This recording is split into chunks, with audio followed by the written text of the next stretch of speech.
University ranking में national institutional ranking framework यानी कि NIRF की जारी की गई है। रैंकिंग में छत्तीसगढ़ फिसड्डी साबित हुआ है। राज्य का एक भी शिक्षण संस्थान टॉप 100 में जगह नहीं बना पाया है। रविशंकर शुक्ल यूनिवर्सिटी, गुरु घासीदास सेंट्रल यूनिवर्सिटी जैसे बड़े संस्थान भी कोई रैंक नहीं हासिल कर पाए हैं। इंजीनियरिंग के 15 संस्थानों में से एक भी 300 तक की रैंक में शामिल नहीं हो पाया है।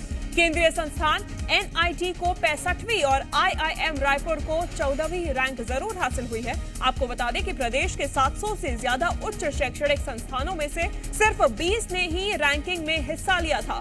खराब रैंकिंग को लेकर रविशंकर शुक्ला विश्वविद्यालय के कुलपति ने फैकल्टी की कमी और संसाधनों की कमी को जिम्मेदार ठहराया है।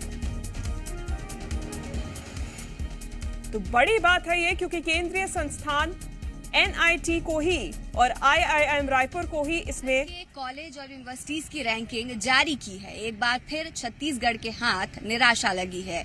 छत्तीसगढ़ की कोई भी यूनिवर्सिटी, कोई भी कॉलेज टॉप 100 में जगह नहीं बना पाए हैं और ये पहली बार नहीं है जब रैंकिंग में छत्तीसगढ़ के यूनिवर्सिटी और कॉलेजों की हालत खराब नजर आई हो। लगातार जो रैंकिंग जारी होती है उसमें छत्तीसगढ़ के जो शैक्षणिक संस्थान है उनकी यही स्थिति रहती है। सवाल ये उठता है कि आखिर बड़े बड़े दावों के बाद भी रैंकिंग में सुधार क्यों नहीं। गौर करने वाली बात यह भी है कि प्रदेश में 700 से ज्यादा यूनिवर्सिटी और कॉलेज हैं, लेकिन रैंकिंग में सिर्फ 20 यूनिवर्सिटी और कॉलेजों ने भाग लिया और उसके बाद भी कोई ऐसी यूनिवर्सिटी नहीं रही जो टॉप 10 में जगह बना सके। अब देखना होगा कि जिम्मेदार इसके पीछे वजह क्या बताते हैं, जिसमें छत्तीसगढ़ के भी शैक्षणिक संस्थानों को दर्जा मिल पाए। जी मीडिया के लिए कैमरामैन सुशील के साथ रायपुर से रजनी ठाकुर।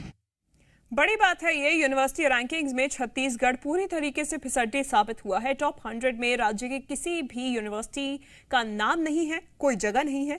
NIRF ने ये रैंकिंग जारी की है और रैंकिंग में 20 संस्थान प्रदेश के शामिल हुए थे और इन सभी 20 संस्थानों में केवल केंद्रीय संस्थान NIT और IIM रायपुर को जगह मिली है। IIM रायपुर जहां 14वीं रैंक लेकर आया है, तो वहीं NIT को 65वीं रैंक मिली है, लेकिन ये केंद्रीय संस्थान है जिन्हें ये रैंक मिली है। राज्य की बात करें तो राज्य की, प्रदेश की किसी भी संस्थान को टॉप 100 तो क्या टॉप 300 में भी कहीं जगह नहीं मिली है। और बेहद ही महत्वपूर्ण सवाल यहां पर खड़ा हो जाता है कि आखिर ऐसा क्यों। ज्यादा जानकारी के साथ जी मीडिया संवाददाता सत्यप्रकाश हमारे साथ जुड़ गए हैं। सत्यप्रकाश, रैंकिंग जारी की गई है। एक तो पहले सिर्फ 20 संस्थानों ने ही इसमें हिस्सा लिया और उसके बावजूद केवल 2 ही टॉप 100 में आए हैं। बाकियों की बात करें तो टॉप 300 में भी कहीं से कहीं तक नाम नहीं है। ऐसा क्यों?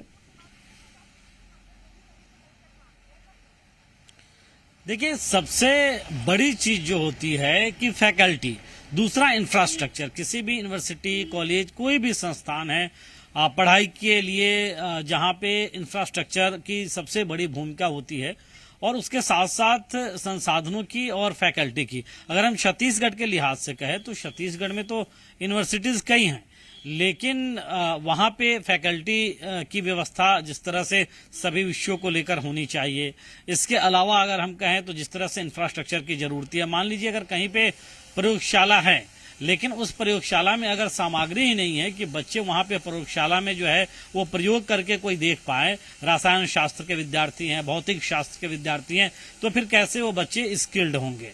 दूसरी ओर अगर कहें तो रैंकिंग का जो आधार होता है वो इन्हीं चीजों पे बेस्ड होता है। विशेष तौर पे इंफ्रास्ट्रक्चर पे बेस्ड होता है। विशेष तौर पे अगर हम कहें तो जो वहाँ पे फैकल्टी की व्यवस्था है, अन्य जो व्यवस्थाएं हैं, पढ़ाई का पैटर्न कैसा है, उसके अलावा अगर हम कहें तो गुणवत्ता कैसी है, इन सब तमाम विषयों को लेकर जो है वो रैंकिंग में स्थान मिलता है। अगर हम पढ़ाई की गुणवत्ता की भी बात कहें तो कोर्सेज तो अगर यहाँ की यूनिवर्सिटी कहे, पंडित रविशंकर शुक्ल या दूसरी कई सारी यूनिवर्सिटी है, कोर्सेज बहुत सारे चलाए जा रहे हैं, लेकिन उन कोर्सेज में बच्चों को जो तालीम, जो शिक्षा दी जा रही है, क्या उसकी गुणवत्ता उस तरह की है कि बच्चे जो हैं वो इन यूनिवर्सिटी जो रैंक में अपनी जगह बनाते हैं उसके समकक्ष खड़े हो पाते हैं। तो ऐसे कई सारे प्रश्न जो हैं वो उठते हैं। जरूर है कि बहुत सारे मेधावी बच्चे आज इन्हीं कॉलेज या यूनिवर्सिटीज से निकल के देश और विदेश में परचम लहरा रहे हैं, लेकिन जहां रैंकिंग की बात आती है और रैंकिंग का जो क्राइटेरिया है